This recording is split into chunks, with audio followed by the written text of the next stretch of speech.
Om Namah Shivaya. Vamos lá. Eu quero trazer alguns deuses que podem ser sincretizados com Plutão agora. Para que serve o sincretismo? O sincretismo nos ajuda a compreender que diversas culturas espalhadas pelo mundo falam muitas vezes do mesmo tema, com a diferença de que eles dão nomes diferentes. Ou seja, os arquétipos estão presentes em toda a humanidade, mas cada cultura nomeia esses arquétipos com deuses com faces diferentes a fim da compreensão. Quando a gente vai para o Antigo Egito, o que os gregos chamavam de submundo, os egípcios chamavam de Duat. Existem outros nomes também que podem ser associados ao submundo dos egípcios. Eles olhavam para o sol, do qual eles denominavam como Ra, e entendiam que todo fim do dia Ra descia para o Duat. Então Ra estava no céu, Ra descia para o Duat. O processo da retirada do sol eles compreendiam como a descida de Ra. Isso pode ser visto como a necessidade do ser humano de enfrentar tanto a luz do dia quanto a escuridão da noite. O deus dos mortos para esses antigos egípcios era Anubis. Ele tinha face de chacal, uma espécie de lobo cachorro. Ele tinha a função de psicopompo, assim como Hermes grego descia com os mortos até Duat, até o submundo. Chegando lá, o morto passava pelo processo de julgamento, do qual a gente viu brevemente lá em Libra, onde o coração dele era pesado com a pena da deusa Maat, que pode ser visto como a deusa da justiça. Então o coração era pesado e dependendo do equilíbrio ou não, essa pessoa, essa alma era condenada. Então observe que essa questão de julgamento depois de morto sempre existiu na humanidade. Justamente por existir um mistério após a morte, toda cultura tenta descrever o que pode acontecer com uma pessoa que morreu. E essa questão do julgamento que a pessoa vai passar depois de morta, de alguma forma pode nos trazer um pouco de ética. É como se você precisasse buscar ser uma pessoa boa, porque caso contrário você vai ser julgado. Mas isso sempre ficará como um mistério do que existe após a morte. Portanto, essa questão de inferno, de julgamento, de purgatório, tem mais a ver com uma necessidade da pessoa, pelo menos, buscar agir com consciência de uma forma mais iluminada. Quando a gente vai para a mitologia nórdica, lá com os vikings, a gente encontra Valhalla. Valhalla para eles era o lugar onde a pessoa que morria em batalha, ela era honrada junto aos deuses. Ou seja, para eles, para aquela cultura, a batalha, a luta pela vida era algo extremamente honrável. E a pessoa que morria nessas lutas pela vida, ela tinha diretamente uma conexão com os deuses. Elas se sentavam junto de Odin no salão de Valhalla. Ou seja, mais uma forma da pessoa buscar ter atos honrosos durante a vida, porque para eles a pessoa teria um ótimo benefício após a morte. Aqueles que não eram guerreiros e morriam, iam para um lugar chamado Hel ou Helheim. Quando a gente conhece a palavra Hel em inglês, que significa inferno, a gente já sabe a origem. Vem de Hel, que seria a abreviação de Helheim, que seria o lugar de julgamento dos mortos, segundo a mitologia nórdica. Lá em Hel existia a deusa que pode ser sincretizada com Plutão, chamada Hela. Ela representava a deusa que ia julgar se aquele morto seria beneficiado de acordo com seus atos ou não. Então, mais uma cultura que também tem o próprio local dos mortos. Ou eles iam para Hel, serem julgados pelo bem ou pelo mal, ou eles iam para Valhalla se eles tivessem morrido em batalha. Quando a gente vai para a mitologia Yorubá, a gente encontra alguns orixás que podem ser associados também a Plutão e a Escorpião. Lá em Gêmeos a gente encontrou Exu, representando o orixá das encruzilhadas, o orixá mensageiro que abre caminhos. Mas ele pode também de alguma forma ser sincretizado com Escorpião, porque Exu ele representa um orixá mais sombrio. É dito que ele trabalha para o lado da esquerda, onde a direita seriam trabalhos mais voltados para a luz e a esquerda representando um trabalho mais voltado para o nosso lado sombrio, o que não necessariamente é maligno. Então Exu, ele foi retratado pela religião católica como o próprio diabo. Apesar dele trabalhar para questões mais densas da natureza humana, não é a mesma coisa. Quando a gente avaliou Marte lá em Áries, a gente associou Marte a Ogum, que é o orixá do ferro, o orixá da luta.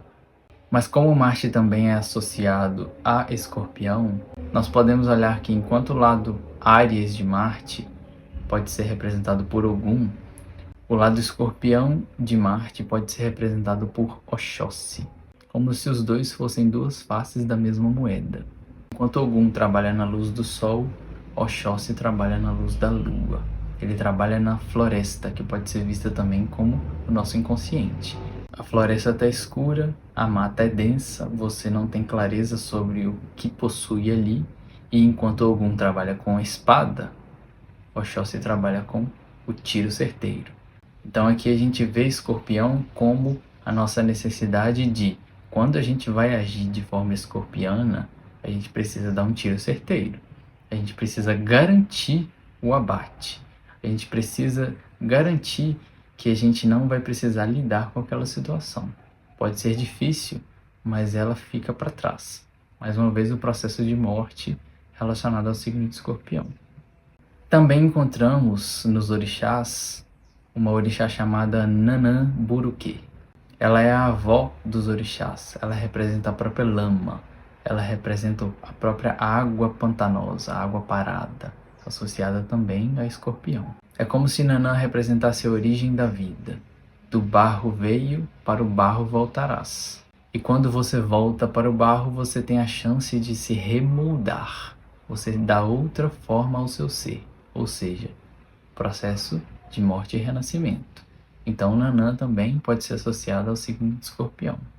Quando a gente volta no submundo dos gregos, eles também davam o nome de Hades. Hades é o nome do próprio deus do submundo para eles. Então o Hades era a própria região que foi traduzida posteriormente como inferno. Mas é preciso lembrar que esse inferno, que esse Hades, tem mais a ver com o enfrentamento das sombras que a gente passa em vida. Não necessariamente um lugar que você vai pagar alguma punição depois que você morre. E nesse mesmo Hades, como eu disse, existiam os Campos Elíseos e o Tártaro. Os Campos Elíseos foi traduzido como o paraíso, a pessoa morre e vai para o paraíso, e o Tártaro foi traduzido como o inferno, a pessoa morre e vai para o inferno. E nesse mesmo submundo, numa época extremamente remota, antes mesmo do Olimpo existir, antes mesmo de todos os deuses conhecidos pelos gregos existirem, quando o matriarcado era predominante na humanidade, existe uma deusa do qual eu falei lá em Câncer, chamada Hécate. Hécate pode ser traduzida como a deusa da magia, a deusa dos mistérios. Ela rondava por todo o submundo em busca dos mistérios, antes mesmo de Plutão estar sentado no trono. Ou seja, ela já investigava os mistérios da natureza humana muito antes deles serem revelados por Plutão. E ao mesmo tempo que ela andava pelo submundo tentando entender os mistérios do inconsciente, ela também andava na mata densa, porque ela é uma deusa associada à lua. Então Hecate também andava entre aqueles que buscavam compreender o conhecimento dos mistérios. Ela ia até o submundo e voltava para a luz da lua. E aqueles que a procuravam, ela dava de forma simbólica os mistérios que ela ia descobrindo lá no submundo. Quando a gente vai para os hindus, de forma bem resumida, a gente pode encontrar dois deuses sincretizados com Plutão. Nesse caso, eles representam mais o impulso de transformação representado por Plutão. Uma delas é a deusa Kali, que representa a deusa que trabalha sobre a morte da ilusão. Tudo aquilo que é ilusório no ser humano, ela faz questão de destruir. Então ela tem uma face meio sinistra, que pode ser associada a Plutão. Então para eles, Kali é uma das mais veneradas por representar essa deusa da libertação, da morte, da ilusão. O outro deus que pode ser associado a Plutão é Shiva. Shiva para eles é o deus da destruição. É o Deus que representa o fim dos nossos desejos materiais em busca da elevação espiritual. Ele destrói o que não serve. E à medida que ele destrói, ele regenera e dá nova vida. Então Shiva, para eles, tem um papel muito grande como um Deus destruidor. Porque se uma pessoa está passando por aflitos durante a vida, de alguma forma, ela está evoluindo também. Ela está buscando um patamar mais elevado de consciência e deixando os impulsos de poder para trás. Na Índia, o touro, a vaca, é um animal sagrado. E esse é um animal associado a Shiva. E se Shiva é associado a Plutão, que é associado a Escorpião, a gente vê aqui o eixo touro e escorpião no deus Shiva, representando o eixo do poder. Destruição, regeneração. Destruição, regeneração. Sempre no impulso evolutivo. Uma boa forma de ilustrar um deus é colocando nele o rosto de algum animal, não um rosto humano. A gente dá a imagem aos deuses de acordo com a nossa semelhança. Mas você colocar um rosto num deus, você de alguma forma está limitando o que ele representa. Então a gente entende que Shiva, trabalhando a partir da destruição, não necessariamente é violento. Apesar da morte das coisas ter um tom mais sombrio. Mas à medida que a pessoa realmente entende que a morte é um processo natural da vida, fica muito mais fácil de lidar com o que Shiva representa, sincretizado com Plutão. Shiva, Shiva, Shiva, Shambho. Shiva, Shiva, Shiva, Shambho. Shiva, Shiva, Shiva, Shambho. Shiva, Shiva, Shiva, Shambho. Shiva Deva Shambho. Shiva Deva Shambho. Shiva Deva Shambho. Shiva Deva Shambho.